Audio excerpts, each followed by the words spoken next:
Hello every one. അപ്പോൾ നമ്മൾ ഇന്നുണ്ടാക്കാൻ പോകുന്നത് നല്ല രുചിയുള്ള ഒരു കക്കത്തോരനാണ്. അപ്പം ഇത് വളരെ പെട്ടെന്ന് തന്നെ നമുക്ക് ഉണ്ടാക്കാനും പറ്റും. നമുക്ക് എന്തൊക്കെയാണ് സാധനങ്ങളെന്ന് നോക്കാം. അപ്പോൾ ആദ്യം നമുക്ക് ഇതിൻ്റെ അരപ്പ് റെഡിയാക്കണം. അരപ്പിന് വേണ്ടിയിട്ട് നമ്മളിവിടെ എടുക്കുന്നത് 2 കപ്പ് തേങ്ങ തിരുമിയത്, 2 തണ്ട് കറിവേപ്പില, 5 വെളുത്തുള്ളി, കുറച്ച് കാന്താരി മുളക് അല്ലെങ്കിൽ പച്ചമുളക് ഏത് വേണേലും നമുക്ക് യൂസ് ചെയ്യാം. പിന്നെ ഞാൻ ഇതിൻ്റെ എണ്ണം പറയുന്നില്ല, അത് നമ്മുടെ എരിവിനനുസരിച്ച് കൂട്ടുകയോ കുറയ്ക്കുകയോ ഒക്കെ ചെയ്യാം. പിന്നെ ഒരു 12 കൊച്ചുള്ളി, ഇത്രയാണ് നമ്മളിവിടെ എടുത്തേക്കുന്നത്. ഇനി ഇതിൻ്റെ കൂടെ നമ്മൾ ഒരു 3/4 ടേബിൾ സ്പൂൺ മുളക് പൊടി, 1/4 ടീസ്പൂൺ മഞ്ഞൾപ്പൊടി, പിന്നെ 1 ടീസ്പൂൺ ഗരം മസാലപ്പൊടി, ഇതും കൂടി ചേർത്തിട്ടാണ് നമ്മൾ എല്ലാം ഒന്ന് അരച്ചെടുക്കുന്നത്.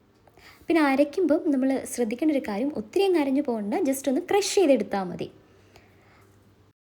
അപ്പോൾ ഞാൻ ഇതെല്ലാം കൂടി ഒന്ന് ചെറുതായിട്ടൊന്ന് ചതച്ചെടുത്തിട്ടുണ്ട്. ഇനി ഇത് ഞാൻ കഴുകി വൃത്തിയാക്കി വെച്ചേക്കുന്ന കക്കയാണ്.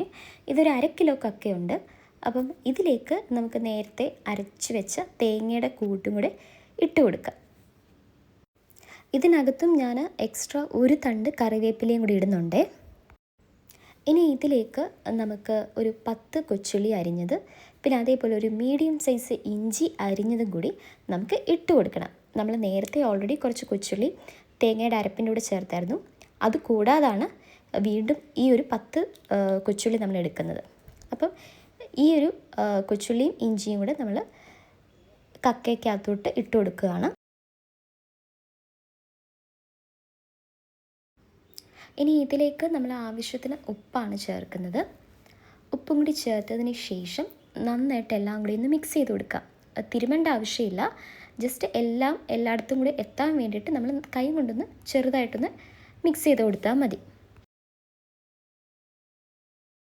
ഇനി ഇതിലേക്ക് നമ്മൾ നേരത്തെ തേങ്ങ അരച്ചില്ലേ, ആ അരപ്പിൻ്റെ ബാക്കി മിക്സിക്കകത്ത് ഇരിപ്പുണ്ടായിരിക്കും. അപ്പോൾ അതിൻ്റെ അംശം കളയാതെ നമുക്ക് കുറച്ച് വെള്ളം കൂടെ, വളരെ കുറച്ച് വെള്ളം കൂടെ അതിലേക്ക് ഒഴിച്ചതിന് ശേഷം ഈ ഒരു കക്കയുടെ കൂട്ടിനകത്തോട്ട് ഒന്ന് താളിച്ചു കൊടുക്കുക. എന്നിട്ട് എല്ലാം കൂടെ വീണ്ടും നന്നായിട്ട് കൈ കൊണ്ടൊന്ന് ജസ്റ്റ് മിക്സ് ചെയ്ത് കൊടുക്കുക. അപ്പോൾ ഇതിൻ്റെ മിക്സിംഗ് എല്ലാം കഴിഞ്ഞു. ഇനി നമുക്കിത് ഗ്യാസിലോ അല്ലെങ്കിൽ അടുപ്പിലോ വെക്കാം. ഞാനിപ്പം അടുപ്പിലാണ് വെച്ചേക്കുന്നത്. അപ്പം ഇത് ഇനി അടച്ചു വെക്കാം. നമുക്ക് അടച്ചു വെച്ചതിന് ശേഷം ഒരു 10 മിനിറ്റ് കഴിയുമ്പോൾ നമ്മൾ വീണ്ടും ഒന്ന് ചെന്ന് തുറന്ന് നോക്കി എല്ലാം കൂടെ ഒന്ന് ഇളക്കി കൊടുക്കാം. ഇത് ടോട്ടൽ ഒരു 15 മിനിറ്റ് അല്ലെങ്കിൽ 20 മിനിറ്റാണ് ഇതിൻ്റെ ഒരു കുക്കിംഗ് ടൈം എന്ന് പറഞ്ഞാൽ. അപ്പോൾ നമ്മുടെ 20 മിനിറ്റ് കഴിഞ്ഞു. നമ്മുടെ കക്കത്തോരന് എല്ലാം റെഡിയായി. നമ്മൾ ഒഴിച്ചു കൊടുത്ത വെള്ളം എല്ലാം പറ്റി. ഇതിന് മുന്നേ ഞാനൊരു 10 മിനിറ്റ് കഴിഞ്ഞപ്പം തുറന്ന് നോക്കിയായിരുന്നു. അന്നേരം ഒന്ന് ഇളക്കി കൊടുത്തു. അത് നമ്മൾ അടുക്കി പിടിക്കാതിരിക്കാൻ വേണ്ടിയിട്ടാണ് അങ്ങനെ ചെയ്യുന്നത്. ഇനി ഇതിലേക്ക് നമുക്ക് കടുക് വറുത്ത് ഒഴിക്കാം. അതിന് വേണ്ടിയിട്ട് ആദ്യം കുറച്ച് വെളിച്ചെണ്ണ ചൂടായി വരുമ്പോഴത്തേക്ക് കടുകും, പിന്നെ അതിനുശേഷം കുറച്ച് കൊച്ചുള്ളിയും കൂടി ഇടുക. അതെല്ലാം കൂടെ ഒന്ന് മൂത്ത് വരുമ്പോഴത്തേക്ക് നമുക്ക് നമ്മുടെ കക്കത്തോരനിലോട്ട് ഇതെല്ലാം കൂടെ ഒഴിക്കാം. എന്നിട്ടിനി ഇതെല്ലാം കൂടെ നന്നായിട്ട് ഒന്ന് മിക്സ് ചെയ്തെടുക്കാം നമുക്ക്. അപ്പോൾ നമ്മുടെ കക്കത്തോരൻ റെഡി ആയിട്ടുണ്ട്. ഇത് നമുക്ക് ചപ്പാത്തിയോ അല്ലെങ്കിൽ ചോറിൻ്റെ കൂടെയോ ഒക്കെ സൈഡ് ഡിഷായിട്ട് കഴിക്കാൻ പറ്റുന്ന നല്ലൊരു ഐറ്റമാണ്. വളരെ രുചിയായിട്ടുള്ളൊരു ഐറ്റം കൂടിയാണ്. പെട്ടെന്ന് ഉണ്ടാക്കാനും പറ്റും.